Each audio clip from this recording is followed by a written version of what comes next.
I gotta do the clap thing for the audio. I don't know why. It said ChatGPT said do that for linking audio. You're not linking audio anymore. I know. I just want when you want to fuck the dates. Action. I just want to practice. All right, we're back. The Performance Matters podcast. All three of us are here. Myself, Coach Myles, and Coach Aidan on the far right. We're doing a special 40th episode. This is 40 episodes. I think we started back in January of early this year, so it's kind of cool. We've never missed a week since we've actually kicked off the PMP. First off, big shout out to our sponsor, Pete Method Photography, the premier sportsographer in the Niagara region. You can reach him, www.petemethodphotography.com, as well as via email, petemethodphotography@gmail.com. Support local, awesome guy. Next, a couple announcements. Tonight, right, the release of this episode tonight, October 24th, starting at 5 p.m., is our Squat Tourfest 2025. Admissions free, there's going to be food, there'll be some drinks, hopefully a lot of PRs, if nothing else, a lot of attempts and bar bending. Photo opportunities, arches, all that kind of fun stuff. So free to the community, come on out, hang out, and just have a good time. And then finally, we're doing something new and exciting. It's coming out. We'll have more information coming out on Monday, October 27th, I believe. For charity, we're doing something for the month of November. So keep an eye out on Instagram and our social media as well. If you're not a subscriber, become a subscriber, right? We want to make sure that we have a lot of subscribers. Obviously, we want to keep you guys in the know, right? So if you aren't even following this podcast or subscribe to this podcast yet, we're 40 episodes in. I don't know what's taking you all so long, so you might as well just become a subscriber now, right? Go outside and touch grass. Please. Yeah. You might as well do it. More inside than just inside. Put the headphones on. Yeah, be a subscriber. Let's stay up to date with the latest and greatest on the Performance Matters podcast. We're 40 episodes deep, and who knows? We'll see what the next 40 takes us. So, on that note, I think a good Kickstarter is since we are 40 episodes in, we haven't missed a week. We've had some tremendous guests on. We've had some awesome conversations, and a lot of times it's just us ranting about the stuff we rant about every day anyway. And now we just get a place to kind of focus on it, and people get to just hear our shop talk in the background. So, well, Aidan, let's start with you. What's some of the things you've learned in the last 40 episodes? Mostly just coach and athlete experiences, really seeing that even you might see similar sports, similar athlete builds, really two people are the same, really just comes down to what's happened in their life, what they've gone through in their own troubles, their own training strategies, and it's really good to see whether those can be good, can be bad. Everyone really just has their own way of going about success. True. What are you? It's cool because when you get into this setting of I've been fortunate enough to be the host a lot of times and interview people. People kind of let their guard down and be vulnerable, and it's just time that you don't have on the floor to get into these deep conversations because obviously you're too busy training. So it's cool to get to know people on a more personal level. Like I said, people I've known for 20 years or more, some of them, and still I can bring them on the podcast and interview them and learn stuff about them that I didn't know that's either fascinating or inspiring or some combination of the two. I think that's been a really cool aspect for me being the host, and then even the ones that I have not hosted, but obviously I listened to every single episode that I'm maybe not even present for, I would have the same feedback for sure. Just being able to see people's experience, and you see the end result, Evan McDonald, wrestler, Steve Mesler, bobsled, and you're like, yeah, I can imagine now is a pretty hard path, but until you actually get to sit down and listen to them peel back the layers, it's a whole new perspective that, for me, that's been the coolest part of the podcast, right? Life's so busy now, nobody has time to really sit down and talk for that much time and really get into the weeds. So it's been a pretty cool opportunity to actually do that. Yeah, I think it's been one of the most, like you said, one of the more privileged things is being able to just have those open conversations with people. I think that's the whole reason this whole thing started. You know what I mean? We were talking about it for years and years and years. We were talking about it.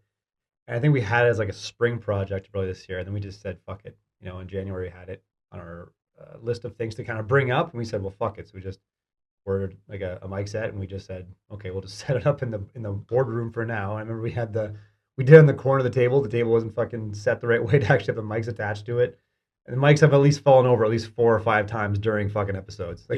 Fucking 4 or 5 times during episodes. We had just the fucking tablecloth thrown over the whiteboard for our first episode. And then we got a little more elaborate, I'd say, with it. And then we actually converted one of the offices into an actual studio where we are now, which has been kind of fucking hilarious. And then I didn't realize how hard hosting actually could be. Yeah, it's funny because the first episode wasn't even supposed to get released. Yeah. It was just hey, let's see if the equipment works. Let's see if we actually can put a coherent sentence together and have a little bit of a dialogue. That was just And 20 minutes later, we're like, you know what, actually, whatever, let's just do it. What's the harm in actually putting it out, eh? It was so ugly. It was so Let's see if this can ugly. function. At least now we can create a YouTube page and an Apple page, whatever, all the back end stuff. At least now we have something to put on there and we can build from it. And, we're still learning, like, first time having 3 guests at the same time, still learning how to, like, actual technical side work, the mic work, the whole sound quality, whether to actually having 3 guests or maybe even 4 or 5, where this goes, where it actually builds and grows from. I feel like you never really stop learning, especially with this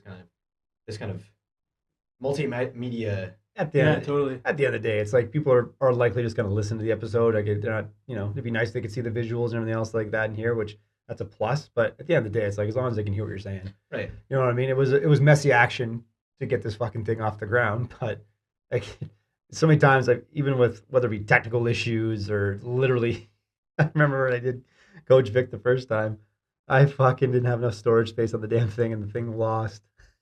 Pretty much, that's what I said. Like pretty much the whole half of the episode, I was fucking.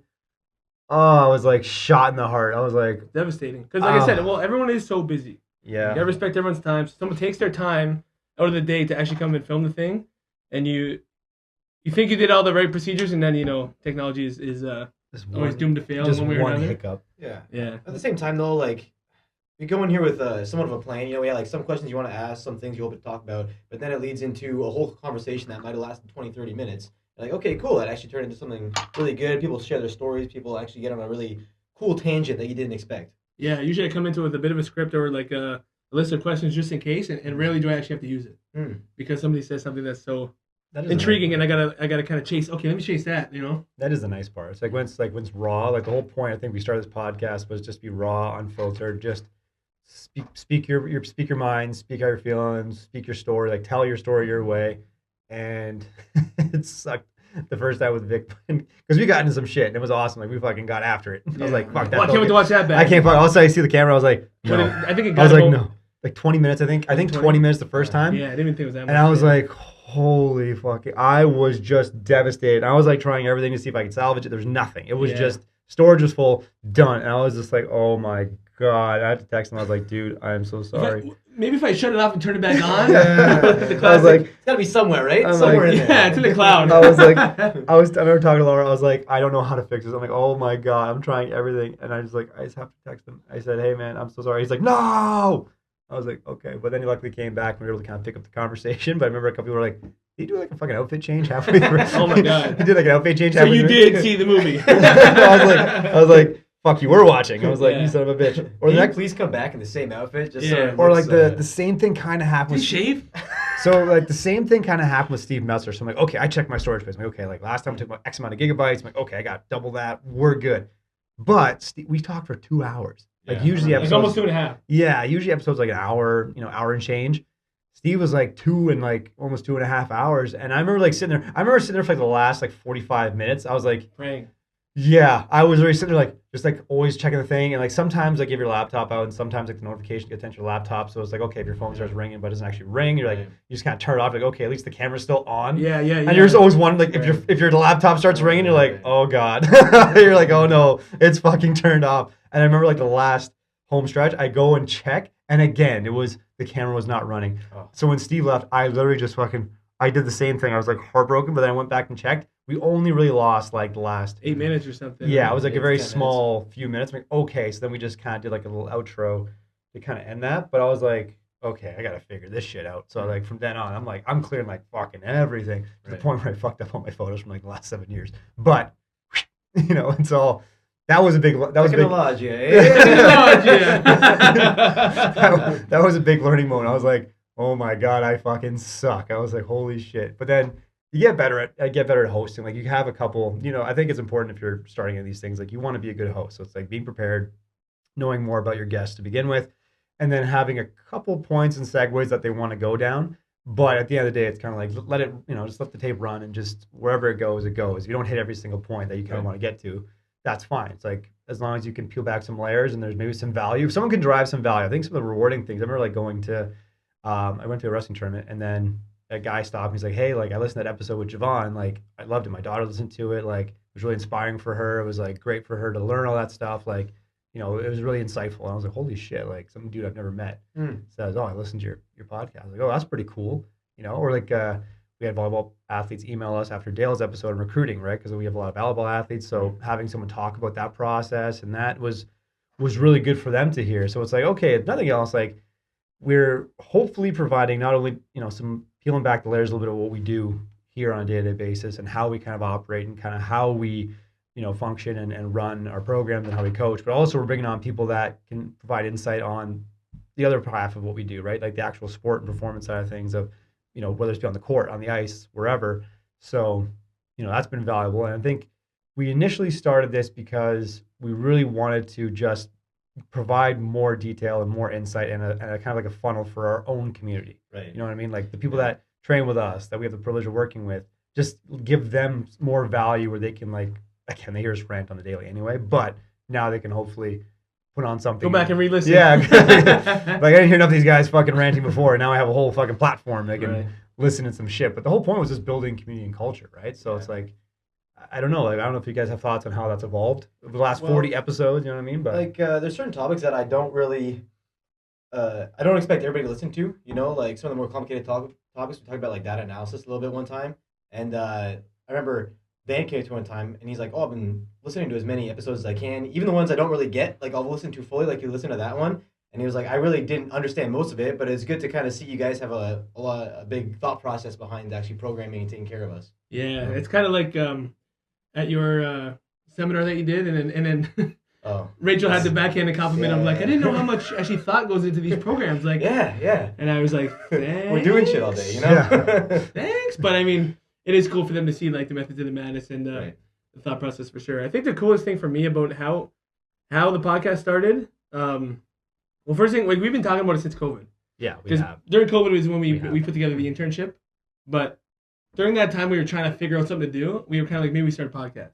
So the first iteration was supposed to be like Strength Porch Podcast because he had the porch at the old house, right? I thought it was a great idea. Yeah, and that was cool. It's freezing your ass off out there, man. Whatever. It was February. Yeah, you sit there bundle up and shit, but I think it'd be great. Like that was a nice little side-to-side porch. You know what I mean? You could have those tables set up. More comfortable in here, no? Yeah, but we did not. We brainstorming. Yeah, brainstorming. So this is the initial stage. So we were supposed to, and I was pretty big about the Performance Matters podcast, trying to link in the back of the shirts and like the slogan with it. Mm-hmm.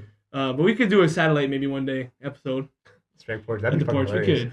Maybe episode 100 we'll be doing the porch. But anyway, so that's where it started. And then shout out Joe Carbone. He brought it up again. He wanted to get on it. He said we're going to start a podcast, the Three Horsemen or something. Oh, yeah. There's still hope for you, Joe. There's still. So shout out Joe. So Joe kind of sparked the flame again, and then it kind of never happened. But then what I think I'm proudest of is how we took messy action, like you said, because it's a good metaphor for a lot of people on like their training journey. Because like a lot of people want to have the perfect.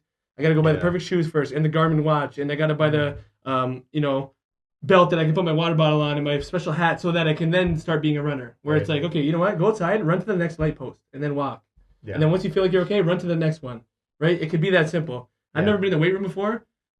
Go to a YMCA and rip the machines for a couple months. You know what I mean? Like, just do something simple. And I think for us, like, that's been a good metaphor, I think, for the way we started this was just get the phone you already have, buy a little mic set on Amazon, and just get it going. Like, you don't have to buy $10,000 worth of production equipment and get it, Spielberg grade podcast, at least at the start. Yeah. So I think that's kind of a good metaphor for people on their fitness journey, too. Yeah. Yeah, like, I remember, like, we were looking into like fucking editors and shit like that. And like, we're not quite there yet, but it was interesting to see like what the next level of this podcast might look like. It's like, okay, well, maybe you get multiple cameras, you have different angles, you get more mics, you get like shit like that. But it is a good metaphor, like the messy action part. It's like you said, people trying to get started in the gym. It's like, well, you've never been in a weight room before. Why don't you just walk in and do one thing and leave? Exactly. Like do 10 minutes. Like walk in, just put your shit down, do one thing and leave, and then next time do like the same thing, like maybe for 5 more minutes longer, then 2 things. Yeah, I could have done more. Yes, I know you could. Because we do go home. We do get that a lot. People say, well, like I'm not ready. I have to do all these other things before I start. It's like, well, training's not supposed to be like this pinnacle, like this proverbial pinnacle of now I can train. It's like, well, you can do all these other things. Like these are all under the umbrella of training. I think it's just this perception. What the fuck am I saying? Perception. Yeah. Perception of what training is, right? In everyone's mind, the thing is like this hardcore. I have to be essentially. I have to train to be trained. It's like, well, right. You know what I mean? I need to come with a base of training. Like, no, we're going to provide the base of training. It's like I said with, you don't need this big Hollywood set to run a basic podcast. Right. people see these training montages on YouTube and TV and whatever and think, oh my God, like that's what I need. But like, guess what? That's not the starting point. Like every single person started somewhere, right? Like every big fancy video, exercise, whatever you see on Superstar Instagram Reels, they all started with like whatever, a basic bodyweight squat or dumbbell squat, like wherever they started. Everyone started at the very basics. They walked in a gym at one point and they were scared too. Exactly. Right? Like you might not believe it because they look a certain way, they perform a certain way, but like they were scared or at least nervous or at least confused at some point. Yeah. The same way you're feeling, they felt some iteration of that, right? But it's hard for people to believe, but it is so true. All of us even. Yep. We all went into a gym like training for a purpose, different sports, whatever. We still didn't know what the hell we were doing, right? We may not have been as nervous or whatever, but you still didn't really have a clue. Right. Even if you have an athletic background, you see some guys out there like, oh, like they play sports, they run around, do stuff. Yeah, but they haven't really touched a weight before. They're still learning. Everyone, when you first walk in, is always still learning. Right. Yeah, I think it goes. And the beauty is we're still learning. Exactly. You know, but 20 years later or whatever, It goes with anything. Like Joe Rogan started fucking somewhere. Yeah. Right? Which Joe Rogan, if you want to be on our podcast, that'd be pretty crazy. happy to have you. But it's the just 80th like episode, maybe. Yeah. We gotta get to at least 51. Watch by the Century episode 100. Like, go have fucking Joe Rogan. Well, Century, we're gonna be on the porch on 100, but 100. Okay, that'd be sick. Maybe 200. That'd be sick. Yeah. Jeez. We get the road mics. You have a windscreen on. Oh, that'd be fun. We'll do it on my fucking porch. We'll just sit there. We'll have a little table out. It'll be a summer. It has to be a summer episode. So I have to do like no skeletons on the thing. Yeah. We'll have the fucking summer episode out. We'll have like fucking Corona sun brews going. Yeah. The shades on. Neighbors will be walking by. Fuck, we'll get an audience. We got the next year planned, everybody. Can you imagine we have an audience watching us fucking just go off on shit? We just like start doing like maybe Charlie Kirk's a bad reference, but just kind of fucking just start calling people like questions from the crowd. Yeah, questions from the crowd. Yeah. You know what I mean? Step up to the mic. You know what I mean? Oh boy. Could go one of two ways. Yeah, this could go. Well, I mean, thank God I wouldn't be live, right? So we could do some maybe post production or whatever. Editing, man. Yeah, we'll edit that out. Actually, I don't think we've actually had to edit anything out. Yeah. In all these 40 episodes, I think we've stuck true to like the just keep it raw. Yeah. The editing's just been very, very minimal, like the trimming at the beginning, a little bit end to make sure it kind of looks nice. But I think it's been pretty. We've got a good little flow going too. But here's a question: what is like your least favorite episode of all the episodes? Which one's like just the one that you just did not like? I mean, it's easy to pick apart the early ones because it's messy. You don't really know what to talk about. Yeah, that's where my mind went. Anything you didn't really like? I don't know. I like all of them. I don't know. I like good to find every. There's one episode to me. I think it was more just like the hosting aspect, but I think there's one episode that rings out for me. It's funny because I asked for feedback after, and I got good feedback, but I felt like with Federico's podcast, I kept cutting him off, and I was just so excited, and like the value he was providing. And the stories he was telling, and the next day I was like, dude, I'm sorry, I gotta shut up sometimes. And he was like, no, I felt like it was natural. I felt like it was, but in hindsight, I felt like maybe he's just being nice. I really thought like, man, you gotta just not be like you're not in the driver's seat. He is. He's the one with the value that's being provided. So get him back on for maybe episode 2.0 and let him run the ship. And again, like that was in the early days. It was only about 35 minutes. I know it's quality over quantity, but he could provide hours of values. So if I had another crack at that, I think I could do it better. Yeah. The one that stands out for me, I think it was like Kevin Rosenberg with the hockey. I think he had a lot of great information. It was just the fucking audio because you just kept. I don't know what it was. I always like try to. Chairs are comfy. I know, yeah, but that's why. I always try to tell a guest like, hey, like just make sure you're speaking to the mic, all the basic stuff. And Kevin would just be like this, like talking up like this, and I'm like fucking like, and he just go, then he come back in and he ask a question, be like, ooh, and he go back like this, and come back in. I'm like.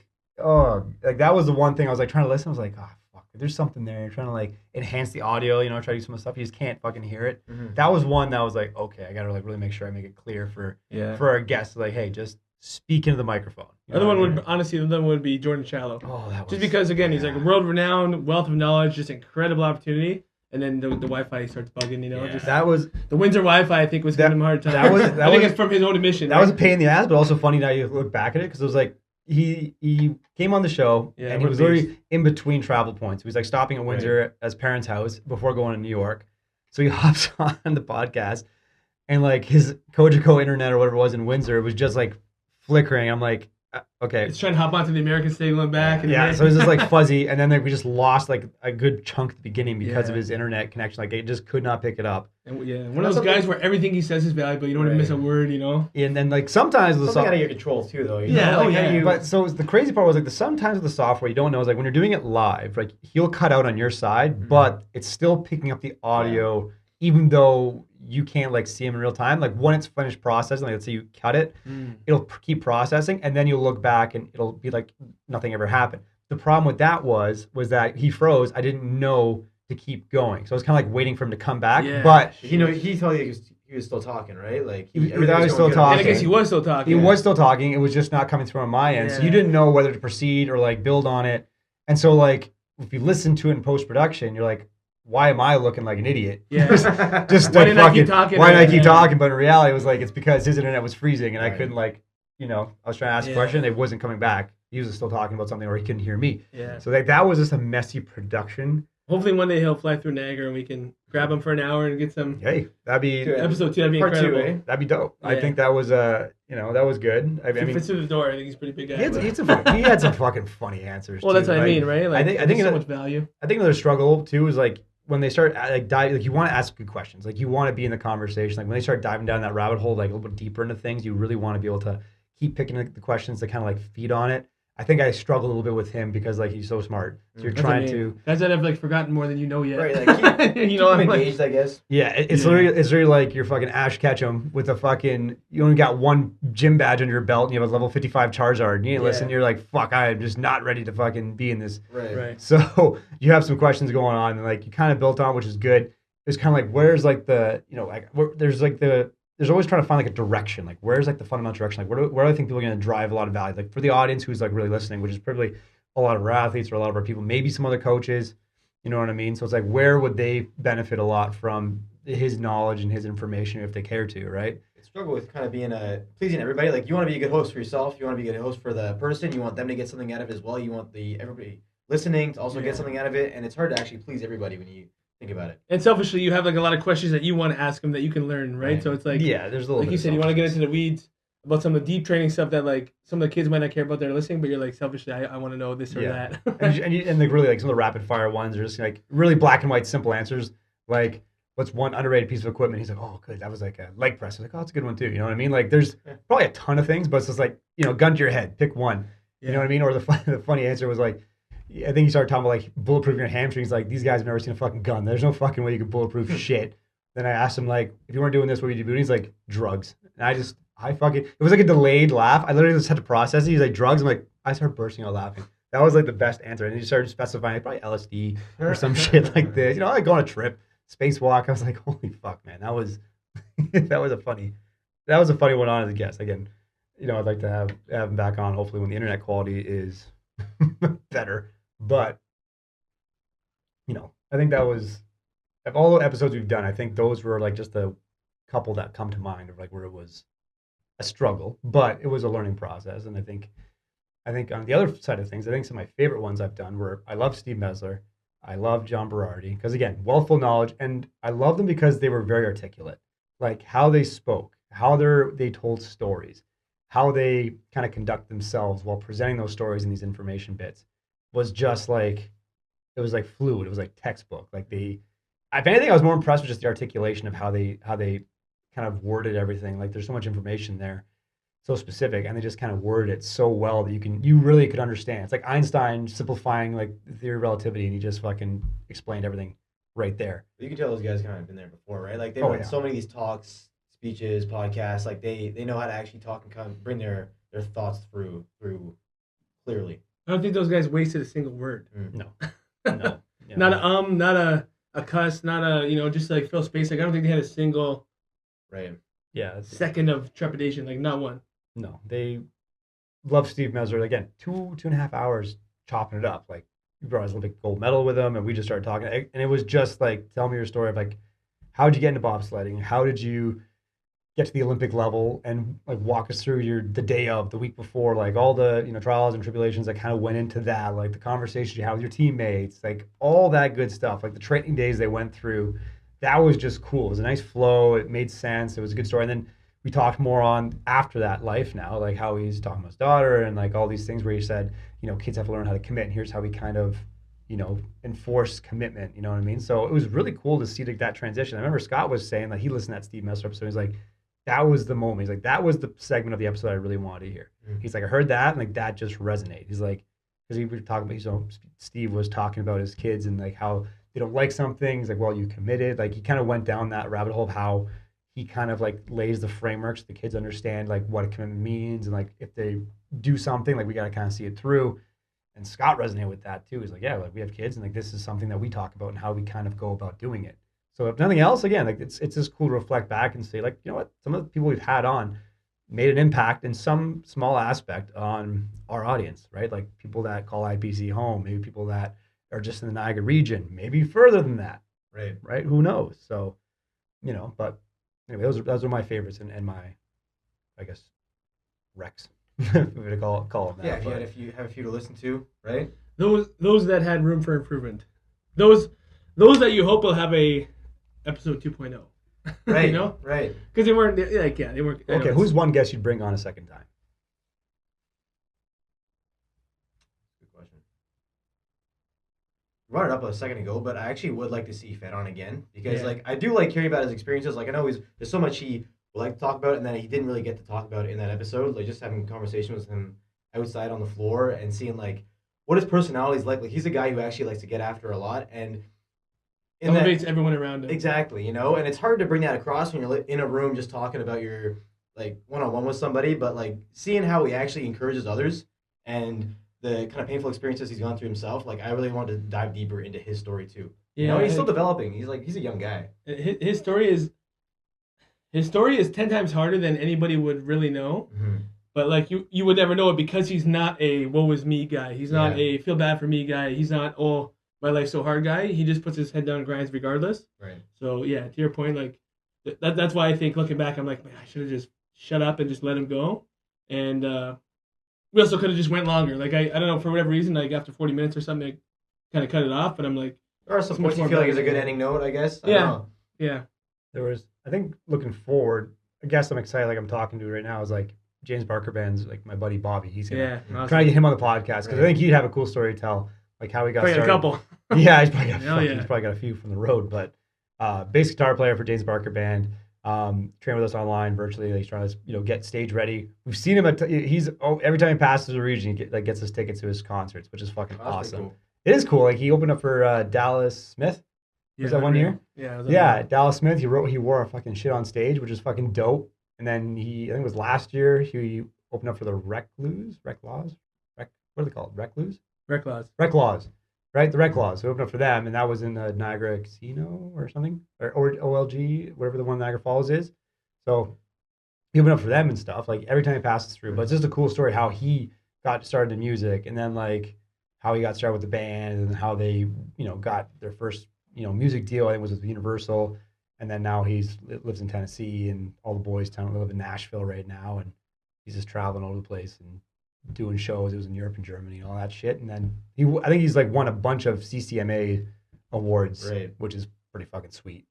So I'd love to have him and just, anything else, like performance matters, right? Like it doesn't have to be just fucking sports. It could be fucking the chosen career. Maybe that's a good segue into like just talking to anybody, like we do have a lot of not famous, like well-known athletes, some big names, and like maybe just getting some people that maybe you wouldn't really think to be on the podcast, just to get some more diversity going on here. I think we had a great, like Dave came on. I think he did a fucking phenomenal job. Mm-hmm. You know what I mean? Like I think he really related to like the other side of performance, right? It's not just sports. Like, hey, like how is this helping you in your career and your family life and just your overall well-being? Like, what made you get into something like this? And, so on and so forth. Like that was great. Like he really just kind of normalized it, which I think is important, right? Because at the end of the day, we tell our kids the same thing, right?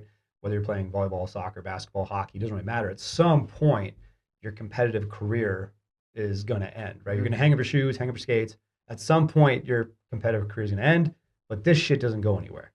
Like this is now, it's like, okay, what's the next stage look like? Well, now I got to take care of myself. I have my own other micro ambitions I want to do so I can look good. I can play with my family or my kids, or I can play other things, right? Just feel good. I'm more productive when I work, whatever, right? Like the shit that we know that physical health and activity will do for you and strength training will do for you, like he was able to better relate to that and hopefully help our audience relate to that as well, right? Yeah, it's good because you hear that a lot. Like it's being preached to everybody a lot. Like, oh yeah, health and fitness is so important, but having somebody actually come from experience and just like a regular lifestyle and preach that, hey, this actually is a good thing that'll keep you healthy, make you actually live longer. Yeah. I think that is actually the biggest thing is like, it's one thing for all our athletes. Like when our athletes come on the podcast, our athlete guests, everybody can derive benefit from it, but I'm sure the young athletes who are up and coming probably derive a lot, like most benefit from it, arguably. But I think there's a lot of probably people out there, general population people, for lack of a better term, they just need that one person to help them believe or see that, okay, it is possible. So they get like a guy like Dave. They get, even in the past, I used to do that little segment Beyond the Barbell, like not quite a podcast, but kind of those interviews, and I had Darren on there. Yeah. They just need a guy like that to realize, okay, I am busy. Yes, I do have a lot on my plate, but it clearly is possible because someone who is as busy or busier than me with a similar plate is doing it to a high level, right? Like I think these podcasts with some of these non-athlete guests could literally change lives. Right. That could be the catalyst. That could be the spark that sets somebody on their fitness journey, right? Like it's you don't really know how powerful it could be, but I think the potential is like sky's the limit.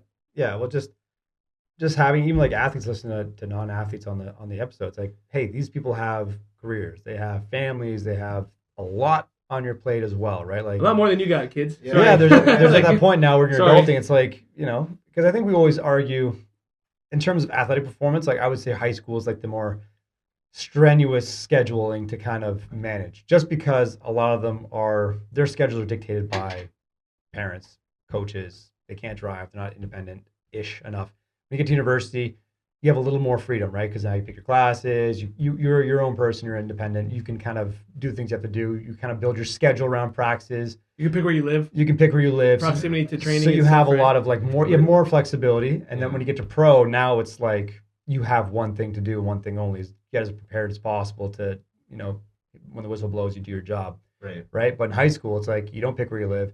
You don't pick your timetables for school because school's the same time everywhere you go. Right. You don't get to pick your practice times. Like you're kind of really restricted. You just have to just make it work. You don't get to pick everything else around around practices and games. It's like, no, like you got to pick the practices and games you're able to go to based on everything else you have going on. Like if mom and dad can't drive you, or, you know, like You definitely have a lot less autonomy. You got You a have lot all on this your plate. You got to autonomy. make it work somehow, you know? Yeah. Whereas, Yeah. like, you have more decisions later on in life to actually say, all right, I'm going to put this here, that there. Be like, you just have all more, right. you have more freedom when you're older. Like Yeah. college, university, I would argue if you're a university athlete compared to a high school athlete, I would argue high school athletes have it harder Right. in terms of balancing school and sport, just because of the things we talked about 5 seconds ago, which was just the basic autonomy, right? If you're a university athlete, you know when practices are going into it. You pick your timetable accordingly as best you can.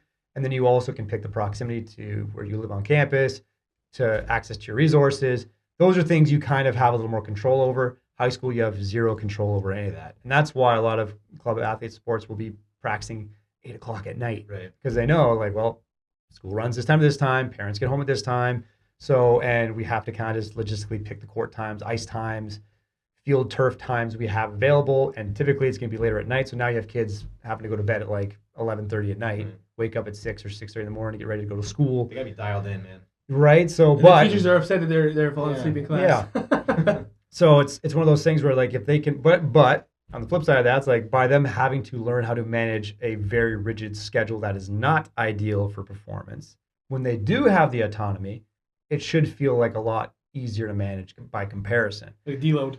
Assuming they're doing all the things, because again, it could go the other way too, where it's like, well, they default back to I can't do this because, Right. and then if they get the opportunity to play at the post-secondary level, they're not used to balancing anything. So all of a sudden they have a little more autonomy. They don't know what to do with it. And they default back to I can't because. Right. Yeah. Give them an inch, they take a mile, right? Right. So then now their shots at going pro are, or 1% of the 1% of the 1% are less than ever. Right. Right. So it could be as strenuous and as unpractical as it might be. It could drive a lot of good if they have the right mindset towards it. But we've always talked about this. I think we've talked about it many episodes before. And I even had that presentation, like I said, with the coaches and the parents, like, we have to be very transparent with the dark side of what it costs to be elite, right? If you have post-secondary aspirations, you're not unique being a high school athlete balancing school, club sport, high school sports. You're doing that too. You're not unique. You're not It's the what it first. takes. You're not the first athlete. You're not gonna be the last one either. That has to do all these things. So you're gonna have to find a way. And when I say the cost of doing it, it's like, well, we can't just say the words discipline, work ethic, perseverance, and sacrifice. It's like, well, no, you don't just say those words and you're the thing. If I say perseverance, okay, I'm perseverance. Like, well, no, you are simply presented with opportunities to persevere. You say the word sacrifice, like, well, you're presented with opportunities where you're going to have to sacrifice. If I want to say discipline, you're presented with opportunities to be disciplined. The choice you make when those opportunities are in front of you dictate: are you being disciplined? Are you being perseverant? Right? Do you have work ethic? Those are the moments, and what you decide to do will dictate those qualities in yourself. Right? So I think having them understand that, because again, they're, coaches will say the words to rile them up and get like that, dopamine hit. But when push comes to shove, they've never had to manage, when the opportunity presents itself, they don't know how to navigate it. And because the easier route is simply to default, well, now here we are, right? And then we're kind of like bashing your head, being like, well, what the fuck? We told you, like we had these conversations, yes, but they don't have any practice actually doing it, right? And it's very uncomfortable to do. No different than what the shit we do in here. You know what I mean? You're asking to have like a max effort something, or like a high speed, or you're asking for a lot, right? And knowing how uncomfortable it's going to be. And people don't like what's uncomfortable. Hence why the rehab setting, people like it because they get feel good. They have that feel good moment where it's like in here, it's not feel good. It's like you're going to suffer and you'll feel good eventually, or you'll feel better eventually. There's a reason, right? But you have to do that deposit with no hope, like with no guaranteed, 1 + 1 is 2 over here. You don't know what the answer is going to be, right? You're simply just hoping to minimize, your error rate, or your ability to fail, right? But these are things you have to do, and you're not guaranteed. So the more we can get them to understand that transparently, and if they accept the challenge, it's like, okay, well, then, like when these opportunities present itself, you're going to find a way to manage through it, knowing that you're not guaranteed anything. But the more you do it, right, you have a more favorable likelihood of a better outcome. That's all. Right. So, but that kind of brings up a good maybe future podcast point, eh? You got like one high school athlete here, and kind of like let everybody know. Maybe people don't know like what exactly they have on their plate. Maybe like a good experienced high school athlete going through all the things like school. Maybe they got a part-time job, they're in multiple teams, they got practices several times a week. So the most profound experience, I guess I'll say, I've ever had as a coach is I guess I won't name him, an athlete I trained at the old place. You probably don't even know the story. It's unbelievable. Athlete I trained at the old place back when we didn't even have semi-private, okay, so one-on-one. And this athlete would come in like 7 a.m. before school. We'd do our hour session. And at one point, their phone would be going off with alarms like every 5 minutes. Okay, and then finally I said to them, I'm like, why you get so many alarms on your phone? Like, you knew you were coming here to the workout. Like, what do you need those for?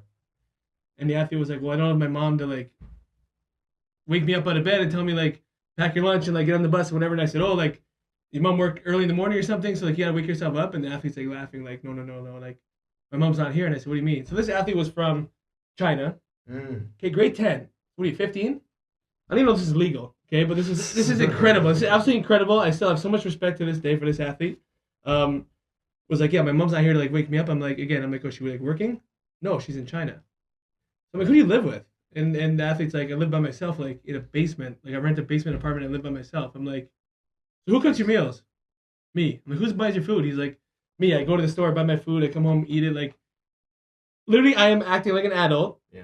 And I'm like 15 years old. So like that changed my whole perspective when other kids would maybe come in and, hey, the stars are not all aligned and I'm not having the perfect day and I want to find something to complain about. I'm like, listen, like, you got to shift your perspective because there's always somebody out there with less than you doing more than you. And like this kid. They want it more. Yeah, like this kid, literally, I'll say changed my life, changed my perspective because I'm like, man, like I got a lot of respect for what you're like. And I'm like, you're okay? Yeah, I'm fine. Like I take care of my own stuff. I'm good. Like I don't need any. But he's like, yes, I do need to be, with these alarms and all this. I have to have a system. Okay, funny enough, this kid had a system because he's like, if I don't, I know I would not get out of bed and I would miss the bus and I would not go to school and I would, so the cascade would be, and he was a track athlete, right? I would not be able to get to track practice. I would miss the bus to get to track. This kid's taking the bus all over the place, like life changing, right? Absolutely life changing. So. We'll have him on the podcast one day, and he can give his side of things. But incredible. Where is he now? Yeah. No, it's the perspective for athletes. Again, like they have to just be very. It's not mean to say like you're not unique. You're not. You're not, and you're not special. You're not special. Like your situation. You realize that nobody actually cares about you. It's actually pretty free. No, it's freeing though. That sounds like I'd say it's empowering. Yeah. It's empowering because like who do you have to rely on? You. It's like okay, well, guess what? It's up to you. Mom and dad support you. That's great. But like they're not on the court with you. They're not on the ice with you. Like you have to be the one to do it. Like it's just the longer again, we've been doing this for a long time now. We've seen a lot of athletes and a lot of just people. And like you said, the perspectives come from the people that have like a really challenging lifestyle, I would argue, compared to what most people their age probably have. But yet they still have positive attitudes, positive outlooks. They still manage and have a system for themselves to be successful, regardless of like, everyone's at the starting line, right? They have like a 5-yard head start. This guy's back here, but he's still making up ground because these people just are not moving forward. He's just finding a way to move forward.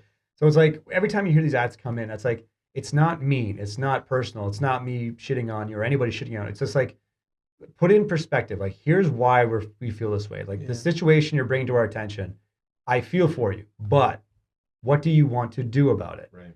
Because like, are you looking for someone to just, validate you and be like, yeah, you're right. Yeah, you can, don't do anything. You're right. Stay at home. That you have every reason, like you said, if you believe it, you have every reason to not accomplish something. And then you'll be that person that says, well, I could have went here, but I had this thing. And like, it's like, okay, great. But then the outcome's still the same. Like you just didn't do it. Right. I'm like, are you going to tell your kids that one day? Right. You could have shit, like, nobody cares. Right. Like, exactly. Like these cool success stories that we always like brag about, they didn't come from just like the easy route. It was like something that there's a bunch of things that you had a billion reasons to not be successful, but you found a way to navigate through it and still make the best of a situation, and it actually worked out in your favor. Those don't happen just because like we say the words. So it has to be, it's just being very honest with the kids. Like, again, it's like, do you realize what's going to cost you to do these things? Understand, like when you say the sacrifice, it's like you're going to feel, if you're looking to do something that less than 1% will ever get the opportunity to do, it's not going to happen by accident. You can't do what 99% of people are doing. Right. You have to say no. You have to wake up earlier. You're going to have to stay up later than you like to catch up on certain things, but this is what you want, apparently. Understand what it's going to cost you. The more elite you are, the more the cost it is to be elite. It's no different than physiology, right? The greater your outputs are, like it costs you greater to produce them. That's the way it is. It's just, it's not personal. That's physiology. And when it comes to sport, it's also true. The risks are higher and the cost is greater. And the guarantee is still nothing. You know what I mean? Like there's no guarantee. You're just minimizing your window of failure. It's not personal. If someone says, oh, I can't because like I sprained my thumb, it's like, okay, that's fine. That's your choice. You had this is an opportunity. That's a period you put on that sentence. It's not a comma. It's a period. Yeah, there's a fork in the road. You pick that route.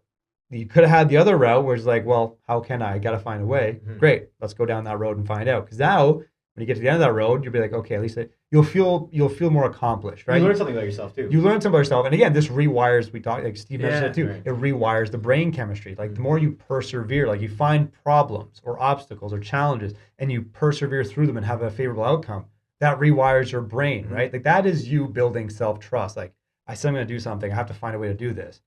Great, I found a way. Great. So that means now I built confidence because the thing that I say I'm going to do, I do it. So then if you say you're going to do all these things, you have no reason not to believe yourself because you always do what you're going to say anyway. The problem is these kids will say they're going to do something and then find a reason not to. And of course they have no confidence. Why? Because they always break the words that they say to themselves. They don't keep their own word to themselves. They said, hey, I'm going to study today. They don't study, well, so-and-so's thing. Okay, great. So next thing you say you're going to do something. Well, I'm going to practice. Like, well, yeah, it's like, well, of course not, because you've never been truthful to yourself. You've never actually done the thing you said you're going to do. So how can you all of a sudden expect to just stand up one day and pull out your ass? And now I'm going to be elite. Like now I'm going to be a champion. Right. Now I'm going to be a championship caliber athlete. Yeah, it's a gamble. It doesn't work that way. There's no success without sacrifice and struggle. Yeah, but that's again, what does that look like? It's just they know what the words are. Right. You know what I mean? Like we had a conversation with one of our teams the other night too, and it was like, like they have captains on their team. Okay, captains, because again, from my end, it's like, okay, if you're a captain, like you're accountable. Your job is to kind of like be accountable and help your teammates be accountable, right? Because again, we had a conversation too, as a staff, like, hey, we want to make sure that these groups are being accountable and they're actually providing flow, they're working together, all these things that they take some time to do, right? But with this particular group, we're like, okay, you're a captain. Like, what's your role as captain? Like, what do you do? What does that mean? Oh, I'm supposed to lead the team. These other things. Okay, so what do you mean by lead the team? I don't know. Okay, well, like there's like, okay, well, inspire your teamwork. I'm like, well, what do you mean by that? They don't know. But again, they know the words. They're saying the words because those are the words they feel they have to say, right? Like teamwork, leadership, discipline, accountability. Yeah. But then when you have to put a face to the name, they have no idea what that looks like. Again, who's painting the picture for it? You're just saying these words. They're hollow. They have no fruit to them. They're nothing. They're fairy dust. Right? So the perspective is like, it's no different than, for example, our interns that program 85% for 5 reps. All of a sudden we all go, holy shit. And they go, what? It's like they have no perspective. They just think 85% is what makes sense. But really, if you've never seen 85% for 5, your perspective is like, no. You think you know, you don't know. Yeah. Like you don't know what you don't know. Same with these athletes. They say these words, but they don't know what they don't know. So until they actually are aware and have experience or perspective on what these things actually look like, you're just throwing out words to sound inspirational, motivational, but that's not the point. you have to provide opportunities for them to navigate, and then you'll make a better decision after that. But there needs to be some action on these things, or at least at the very least, be very transparent of what that actually looks like and what it costs to do those things. If you're going to be a leader or a captain, that's a privileged position to be in, right? So like, do you understand what that's going to cost for you to be that leader? Like, you're going to have to probably have conversations you don't want to have. You're probably going to have to, when you're feeling your worst, you're still going to have to find a way to kind of be the person that everyone's going to look to when, like if you're in your group working out, like you got to be like the person that's kind of like leading from the front.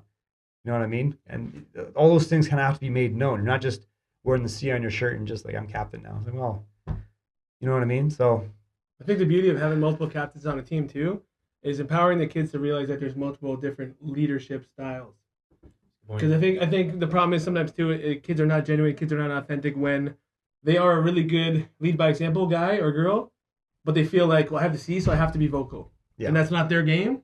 So again, not genuine, right? Your teammates will pick it up right away, or vice versa. You're very vocal, but maybe like kind of leading by example, like it gets kind of twisted, right? I feel like having multiple captains, like if I was a coach picking captains, oftentimes the first problem is that they get picked by sport talent.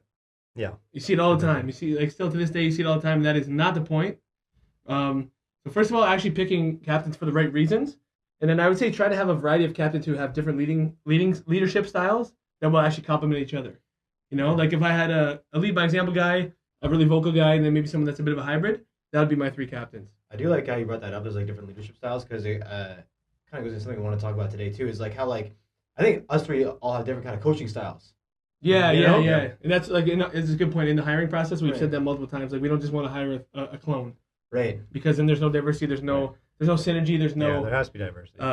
Everyone's had their own experiences that they kind of drawn upon, and they've developed their own coaching style, the way they talk to people, where they finally inspire people. Yeah. I think that's really really kind of evident in the way we're all coaching on the floor. Totally.